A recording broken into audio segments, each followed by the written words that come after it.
From an incredibly disappointing cameo in the finale to many loose threads left in the canon, here's the real reason why the Flash fans hated the finale.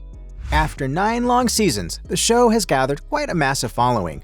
The Arrowverse has become one of the biggest and most complex shared universes on TV, more so than even Marvel, if you can believe it.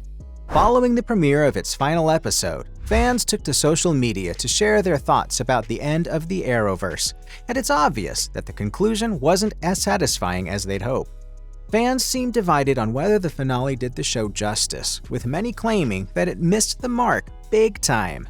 Many fans tuned in with the expectation of seeing a shocking cameo.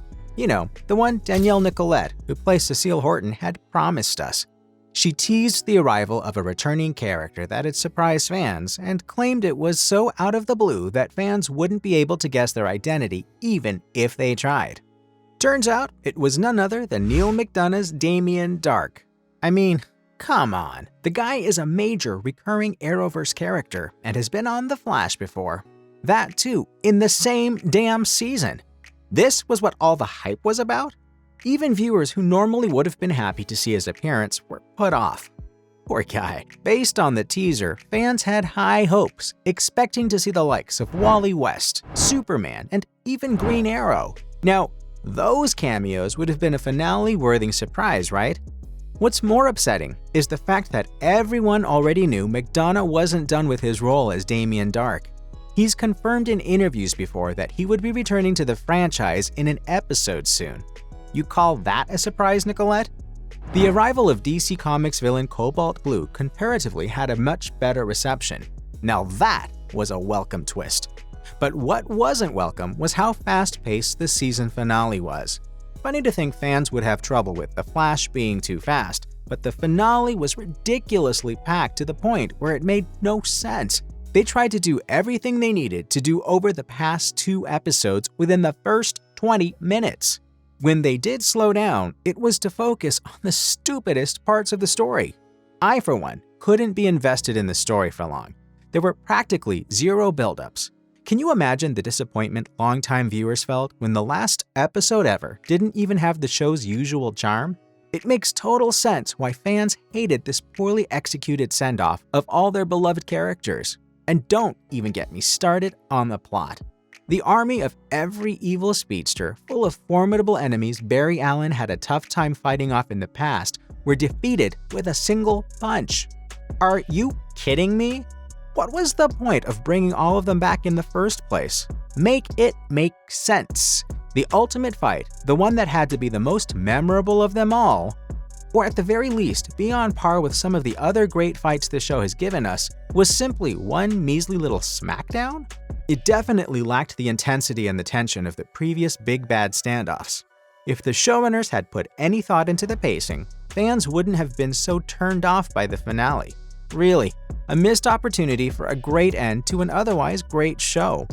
Then, there's that storyline of Barry talking Eddie down from villainy by giving him the same speech he gave the last time.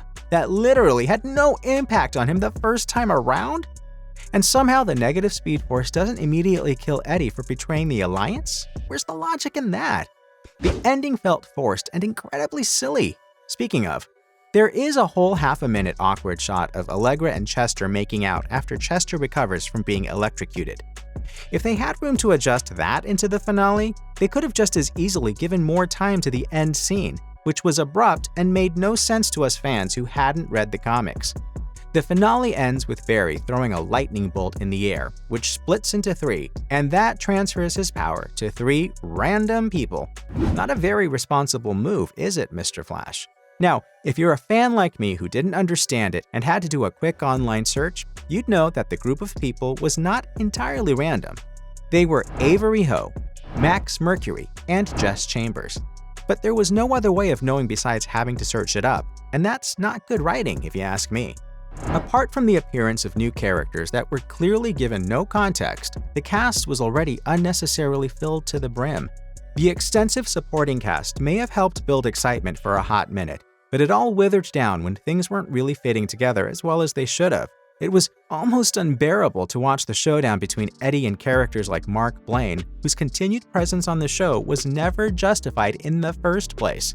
The Flash was never good at building up side characters in a way that could lead to them surviving without the main lead, and in the finale, they just handed over all the important fights to the side characters like it's some joke.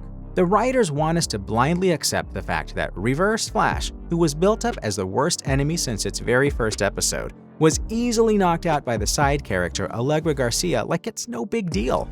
Is this what the showrunners had in mind when they created all those scary stories around the show's undisputed best antagonist? It wasn't just Reverse Flash, but Zoom, Zavatar, and Godspeed too. This weird story arc doesn't just disrespect the iconic villains, but also Barry Allen, who simply didn't get enough screen time all season. Barry is obviously the highlight of the show, and yet time and time again, the show has put out filler episodes that barely included him. I understand the need to have interesting side plots and characters, but he's the main character. It's almost insulting to audiences. This made the finale seem dull. That, on top of all the boring and dull fight sequences, made the entire season alarmingly underwhelming. It seemed like they were avoiding major action scenes on purpose, which is something you never want to hear about a superhero series.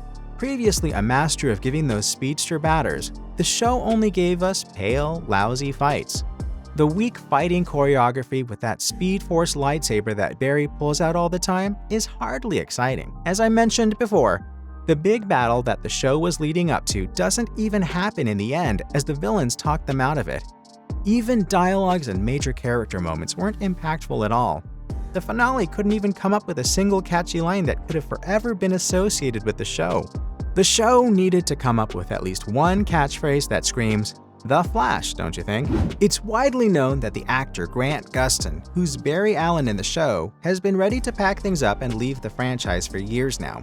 Even if his heart isn't as into the project as it once was, his acting caliber hasn't dropped at all. To me, it's quite obvious that it's the showrunners and the writers who'd given up altogether.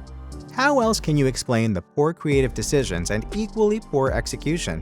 Don't just take my word for it, just look at the terrible CGI. The show's budget has never been enough to properly capture the essence of its comic book counterpart, which left many parts looking bad in their final design. With the rise of streaming services and their crazy big budgets, the audience has gotten used to those genuinely lifelike and impressive CGI effects. It's been hard to accept the CGI in the show lately, and the finale wasn't any better. The show completely overlooked many important storylines too, leaving many loose ends. It's hella frustrating as viewers to see characters constantly talking about one particular plot or fellow character, only to pretend it never happened and never even mention it again. That makes no sense. I mean, they didn't even mention Carlos Valdez in the finale, the fan-favorite character who played Cisco Ramon for the majority of the show. After going through so much together, how can Barry and the team just forget him? It's unbelievable and unrealistic, to put it simply. And instead of tidying up all those old plots with a clean finish, they introduced all the new ones in the finale. Just look at how they handled Ralph Dibny's The Elongated Man's story arc after the actor made a controversial exit from the show. So, from too many loose threads left in the canon to an incredibly disappointing cameo in the finale, this was the real reason why the Flash fans hated the finale.